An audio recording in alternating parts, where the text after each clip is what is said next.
দিন আগের কথা। একটি ছোট্ট গ্রামে হরিদাস নামের একজন অত্যন্ত সরল, সাদামাটা এবং সৎ কৃষক তার স্ত্রী কমলার সাথে একটি ছোট্ট ঘরে থাকত। হরিদাস ছিল খুব গরিব। সে দিনরাত পরিশ্রম করত এবং মাথার ঘাম পায়ে ফেলে অর্থ উপার্জন করত। এত পরিশ্রম করার পরেও হরিদাস গরিবই ছিল।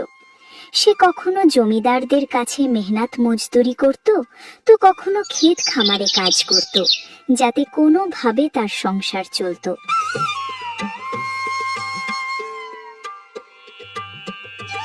একদিন সে তার স্ত্রীকে বলল, কমলা, আমার উচিত কোথাও বাইরে শহরে গিয়ে কাজ করা।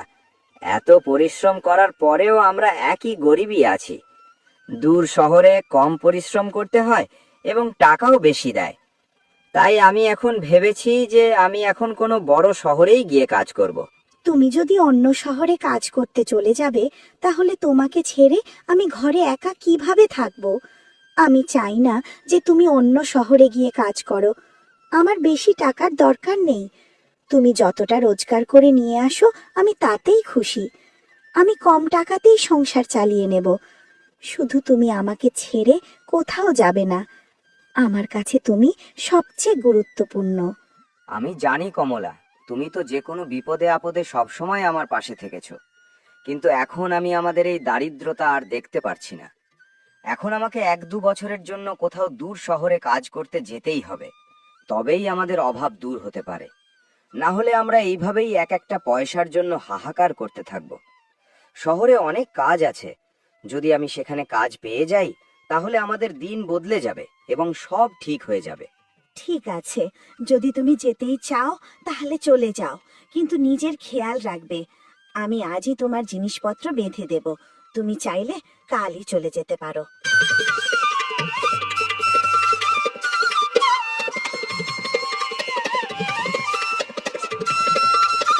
পরের দিন সকাল সকাল হরিদাস তার স্ত্রীকে বিদায় জানিয়ে শহরের দিকে রওনা হয়।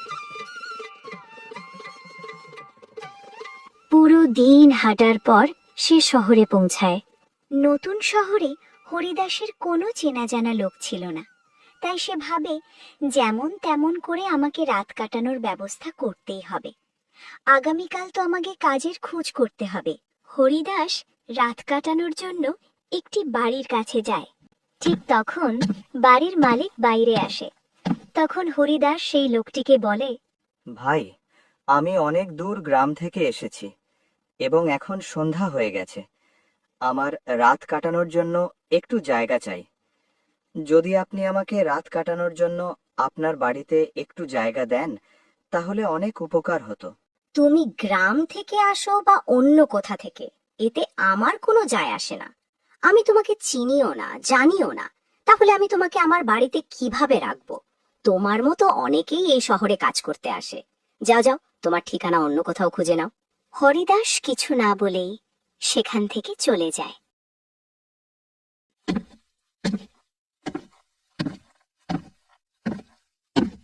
ভাই, আমি কি আজ রাত আপনার বাড়িতে থাকতে পারি? যদি আপনি চান তাহলে আমি এক রাত থাকার ভাড়াও দিয়ে দেব। ভাই, আমার বাড়ি খুব ছোট এবং আমার পরিবার খুব বড়। তাই তোমার আমার বাড়িতে থাকা অনেক মুশকিল হবে। তুমি গিয়ে অন্য কোথাও তোমার ব্যবস্থা করে নাও। এই কথা শুনে হরিদাস সেখান থেকে চলে যায়। তারপর হরিদাস আরো কয়েকটি বাড়িতে যায়, কিন্তু সবাই তাকে নিজের বাড়িতে থাকতে মানা করে যায়। এসব দেখে হরিদাস খুবই হতাশ হয়ে পড়ে। তখন হরিদাস ভাবে, এই শহরে কেউই আমাকে তার বাড়িতে থাকতে দিতে রাজি হচ্ছে না। এখন আমি রাত্রে কোথায় যাব, আমি তো কিছুই বুঝে উঠতে পারছি না। যখন এই শহরে আমাকে থাকার জন্য একটা বাড়ি মিলছে না, তখন আমার এই শহরে কাজ কিভাবে মিলবে? এই কথা ভাবতে ভাবতে হরিদাস চলতে শুরু করলো। হঠাৎ তার নজর পড়ে একজন বুড়িমার ঝুপড়ির ওপর। হরিদাস বুড়িমার কাছে যায় এবং তাকে বলে, ঠাকুমা, আমি এই শহরে কাজের খোঁজে এসেছি, কিন্তু কেউ আমাকে তাদের বাড়িতে থাকতে দিতে রাজি হচ্ছে না। এখন শুধু আপনার কাছেই আশা রয়েছে। দয়া করে আমাকে এক রাতের জন্য থাকতে দিন। আমি না হয় আপনাকে ভাড়াও দেব। ছেলে, তুমি আমাকে ঠাকুমা বলেছ, আর একজন ঠাকুমা তার ছেলেকে ঘরের বাইরে কিভাবে ছাড়তে পারে? চলো, ভেতরে আসো। হরিদাস সেই বৃদ্ধ মহিলার সাথে ঘরের ভেতরে যায়। তারপর সেই ঠাকুমা হরিদাসকে বলে, ছেলে, তুমি এটাকে তোমার নিজেরই বাড়ি মনে করো। তুমি যতদিন ইচ্ছে এখানে থাকতে পারো। ঠাকুমা, আপনি এত বড় বাড়িতে একা থাকেন? আপনার সাথে আর কেউ থাকে না? আপনার পরিবার কোথায়? ছেলে, আমার কোনো সন্তান নেই। একটি মেয়ে ছিল, সেও 2 বছর আগে অসুস্থতার কারণে মারা গেছে। মেয়ের চিন্তায় তার বাবাও দিন দিন অসুস্থ হয়ে পড়ায় কিছুদিন পর সেও আমাকে ছেড়ে চিরতরে এই দুনিয়া থেকে চলে যায়। এখন এই দুনিয়ায় আমার কেউ নেই। ঠাকুমা, আপনি কাঁদবেন না, আমি তো আছি আপনার সাথে। এখন আপনি এই বাড়িতে একা নন। এখন আপনি আমাকে আপনার ছেলেই মনে করুন। ছেলে, তুমি খুব ভালো মানুষ।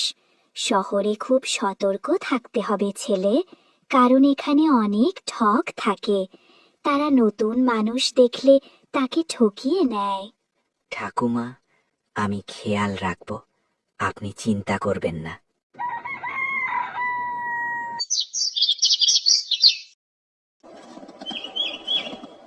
পরের দিন সকালে হরিদাস কাজের খোঁজে বেরিয়ে পড়ে।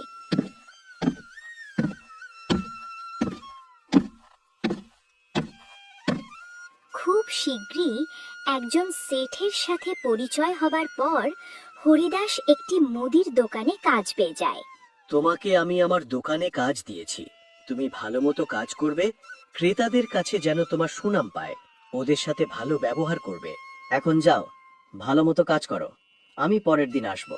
এই বলে দোকানের মালিক চলে গেল এবং হরিদাস তার কাজে লেগে পড়ল। দোকানে কাজ করার মধ্য দিয়েই সে ঠাকুমার বাড়ি যেত আসতো এবং কাজের প্রতি তার আগ্রহ বাড়ত। কয়েকদিন পর দোকানের মালিক হরিদাসের কাজের প্রতি পরিশ্রম ও নিষ্ঠা দেখে সে তার উপর খুব খুশি হয়। তাই সে হরিদাসের বেতনও বাড়িয়ে দেয়। হরিদাস তার কামানো টাকা থেকে শুধু ততটুকুই খরচ করত যতটুকু তার দরকার হতো, আর বাকি টাকা একটি ছোট পুটলিতে জমিয়ে রাখত। হরি, আজকে থেকে তোমার বেতন আমি দ্বিগুণ করে দিলাম। তুমি যদি এরকম ভাবে আমার দোকান পরিচালনা করো, ভবিষ্যতে তোমাকে আরো টাকা দেব। আপনি আমাকে অনেক সাহায্য করেছেন, আপনাকে অনেক ধন্যবাদ। হরিদাস মন দিয়ে কাজ করতে লাগে। সে কাজে কোনো গাফিলতি করল না। সে সবার সাথে ভালো ব্যবহার করত। অনেক দিন কাজ করার পর হরিদাস দেখে সে 5,000 টাকা আয় করেছে। হরিদাস 5,000 টাকা আয় করে খুশিতে আত্মহারা হয়ে পড়ে। একজন গরিবের জন্য 5,000 টাকা খুবই বড় অঙ্ক। হরিদাস তার ঠাকুমাকে বলে, ঠাকুমা, এখন আমার কাছে 5,000 টাকা জমা হয়েছে। আমি ভাবছি যদি কোনো কারণে এই টাকাগুলো কোথাও হারিয়ে যায় বা কেউ ছিনিয়ে নেয়, তাহলে তো মহা সর্বনাশ হয়ে যাবে। আমি বলি কি ছেলে, তুমি একটা কাজ করো। এই শহরের নামকরা জমিদার ধনঞ্জয়, তার কাছে যাও এবং তোমার টাকা রেখে আসো। বুড়ি ঠাকুমার কথা এসে হরিদাস তার 5,000 টাকা নিয়ে জমিদার ধনঞ্জয়ের কাছে রাখতে যায়। জমিদার দ্রুত হরিদাসের কাছ থেকে টাকার থলে নিয়ে নেয় এবং তাকে আশ্বাস দেয় যে টাকা নিরাপদ থাকবে। হরি, তুমি চিন্তা করো না, তোমার টাকা আমার কাছে নিরাপদে থাকবে এবং তুমি যে সময় চাও তোমার টাকা এসে নিয়ে যেতে পারবে। জমিদারের কথা শুনে হরিদাস খুশি হয়ে নিশ্চিন্তে বাড়ি চলে যায়।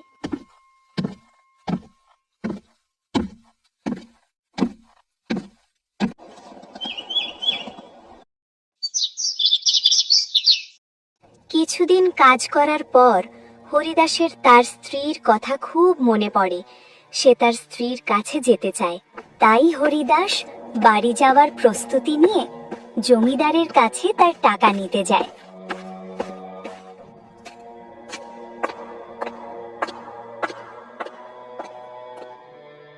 বাবু, অনেক দিন হয়েছে তো কাজ করেছি, অনেক টাকাও জমা হয়েছে। এখন ভাবছি বাড়ি চলে যাব।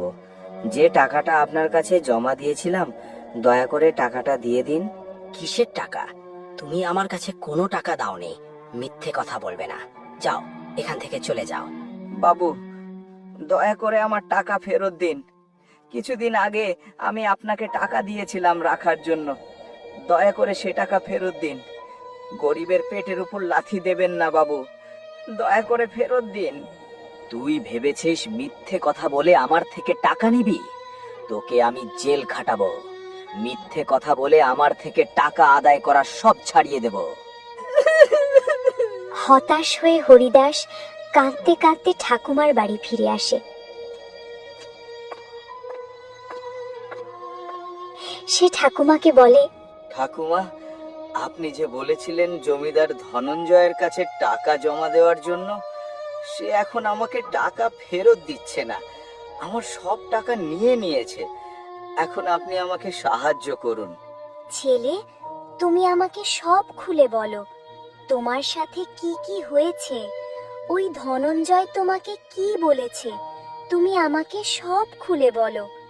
ধনঞ্জয় বাবু বলেছেন আমি নাকি মিথ্যে কথা বলছি, আমি নাকি ওনার কাছে কোনো টাকাই জমা দিইনি। উনি আমাকে জেলে পাঠাবেন, আমাকে হুমকি দিয়েছেন। কাছে থাকা রিমিনা সব শুনে সে একটি বুদ্ধি বার করলো। সে বলল, আমি ওই জমিদার ধনঞ্জয়কে শিক্ষা দেব এবং তোমার টাকা ফিরিয়ে দেব। আমি একটি বুদ্ধি পেয়েছি। দয়া করে আমাকে সাহায্য করো। আমি দিন রাত মাথার ঘাম পায়ে ফেলে 5,000 টাকা উপার্জন করেছি। ওই 5,000 টাকা আমার সম্পদ, আমার সব কিছু। ওই টাকা ওই ধনঞ্জয় মেরে দিয়েছে। দয়া করে আমাকে সাহায্য করো। আচ্ছা, তাহলে চলো আমার সাথে। আমি তোমার টাকা ফিরিয়ে দেব এবং ধনঞ্জয়কে একটি উচিত শিক্ষা দেব। হরিদাস, ঠাকুমা এবং রিমিনা তিনজনই জমিদার ধনঞ্জয়ের বাড়ির উদ্দেশ্যে রওনা হলো। রিমিনা তার সঙ্গে একটি বাক্স নিয়ে গেল। ঠাকুমা, আপনি এখানে থাকেন। আমি এবং হরিদাস জমিদার ধনঞ্জয়ের বাড়িতে যাই। আমি বলবো যে আমার স্বামী বিদেশে থাকে এবং আমার বাড়িতে অনেক টাকা পয়সা এবং সোনাদানা রয়েছে, যা আমি এই বাক্সের ভেতর ভরে জমিদারের কাছে সুরক্ষার জন্য জমা দিতে চাই। মেয়ে, বুদ্ধিটা তো ভালোই, তবে সাবধানে থেকো। যে ঘটনা শুনলাম হরিদাস থেকে, জমিদার ধনঞ্জয় বোধহয় তেমন ভালো লোক নয়। এখন আর সময় নষ্ট করো না, যাও শুভ কাজে, দেরি করতে নেই। ঠাকুমার আশ্বাস পেয়ে রিমিনা এবং হরিদাস জমিদার ধনঞ্জয়ের বাড়িতে যায়। রিমিনা হরিদাসকে বলে জমিদার বাড়ির বাহিরে দাঁড়ানোর জন্য, সে যাতে সুযোগ বুঝে বাড়িতে প্রবেশ করে।